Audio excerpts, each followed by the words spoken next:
ang aking tanging hangarin. Ang makasama ko lamang ang aking ina na si Sisa at ang aking kapatid na si Crispin. Ngunit, ipinagkait ng mga kura sa akin ang buhay na iyon. Y esto es mi historia. Soy Basilio. Crispin? Basilio?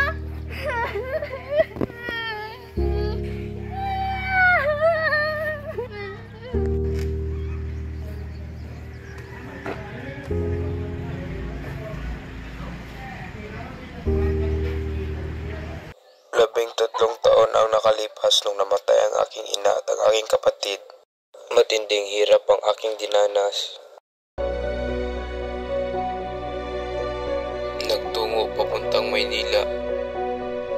Hindi man lang alam kung saan patungo at ano ang gagawin. Wala ding matitirahan. Nung nawala na ako ng pag-asa, dumating siya, si Kapitan Don Tiago, ang kumupkop at nagpaaral sa akin.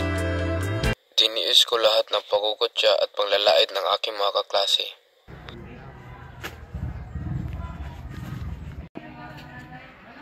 Ang pangit mo naman. Kasi ito, ang baho mo. Alis ka, alis. Ang pangit. Alis ka dito. Ang itim mo, ang itim. Ang pangit mo naman. Kasi ito, ang baho mo. Alis ka, alis. Ang pangit. Ang baho mo, alis ka, alis. Alis ka dito. Ang itim mo, ang itim.